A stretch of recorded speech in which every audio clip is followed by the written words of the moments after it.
Salute तिरंगा राष्ट्रीय संगठन द्वारा भारत में 750 कार्यक्रम के संकल्प को सफल बनाते हुए देश के कई शहरों में कार्यक्रम आयोजित किए जा रहे हैं।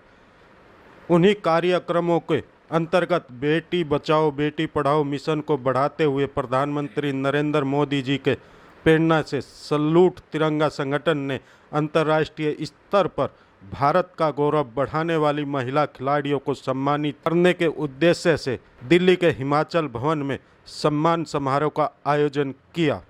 सभी महिला खिलाड़ियों को अंतर्राष्ट्रीय खेलों में भारत के लिए गोल्ड और सिल्वर मेडल जीतने के उपलक्ष्य में सम्मानित किया गया। सलूट तिरंगा देश भर में बेटी पढ़ाओ बेटी बचाओ मिशन के उद्देश्य से संपूर्ण भारत में जागरूक अभियान के माध्यम से चलाया जाएगा, जिसमें हमारी बेटियों को किया गया। जात तोमर की रिपोर्ट, हर खबर दिल्ली हिमाचल भवन। आज हमारे रेलवे बोर्ड के चेयरमैन ऑनरेबल पीके कृष्णदास जी के अध्यक्षता में पहली मीटिंग हुई। उसमें बहुत सारे सुझाव प्राप्त हुए। 2 साल पहले भी हमारे ऑनरेबल चेयरमैन उसी कमेटी के चेयरमैन थे। बीच में कोविड के कारण कुछ रुकाव करना पड़ा, लेकिन जो भी सुझाव महिलाओं के लिए, युवतियों के लिए, दिव्यांगों के लिए हर प्लेटफॉर्म में, हर स्टेशन पे जो भी सुविधा करने की आवश्यकता है, हमारे आदरणीय प्रधानमंत्री नरेंद्र मोदी जी के नेतृत्व में और हमारे रेल मंत्री और रेलवे राज्य मंत्री इनके मार्गदर्शन में और हमारे चेयरमैन सर के अथक प्रयास के कारण हम बातें कम करना चाहेंगे।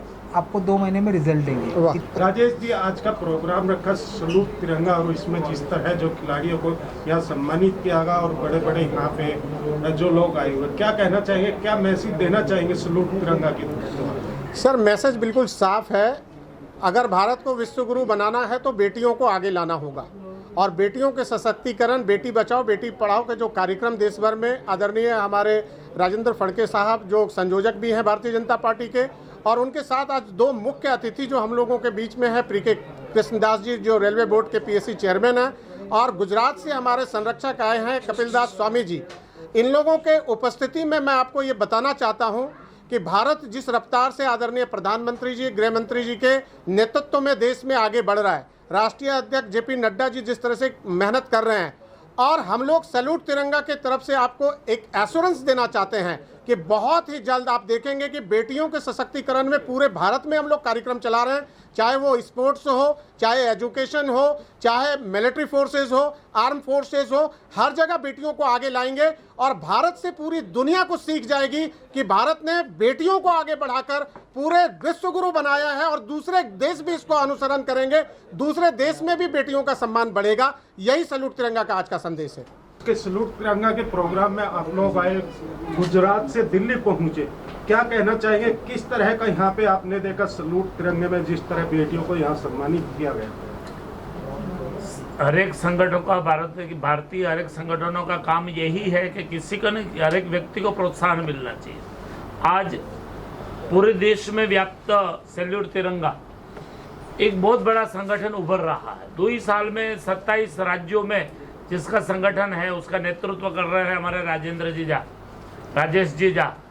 और आज दिल्ली में खास करके जिस बेटियों ने स्पोर्ट्स में बहुत अच्छा काम किया है, मेडल लाए हैं अलग अलग गेमों में, एशियाड गेमों में, तो ऐसी बेटियों का सम्मान किया सैल्यूट तिरंगा के माध्यम से। मैं धन्यवाद देना चाहता हूँ पूरी सैल्यूट तिरंगा की टीम को कि ऐसा ही कार्य पूरे देश में होता रहेगा। जैसे प्रधानमंत्री जी ने बात रखी थी 15वीं अगस्त के दिन कि इस देश में 7 मेडल ओलंपिक में मिले हैं, अगले साल 75 मेडल्स मिलने चाहिए।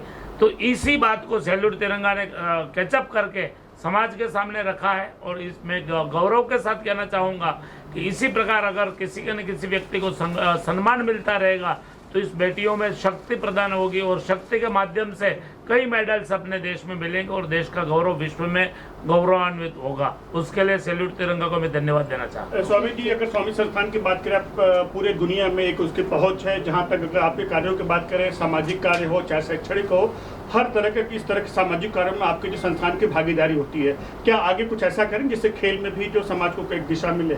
बिल्कुल, हमारे गुजरात में 180 गुरुकुल चल रहे हैं आज और उसमें कम से कम 3.5 लाख बच्चे पढ़ रहे हैं, केजी से लेके पीजी तक।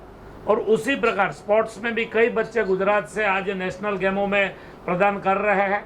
और उसी प्रकार हर एक प्रकार की जो जरूरियात होगी स्वामीनारायण संप्रदाय से देश को आगे बढ़ाने के लिए, देश की बेटियों को आगे बढ़ाने के लिए, देश के बेटों को आगे बढ़ाने के लिए, वो हमेशा स्वामीनारायण संप्रदाय हर एक राष्ट्र निर्माण के कार्य में हमेशा साथ देगा। Like, share and comment. To subscribe this channel, please press the bell icon.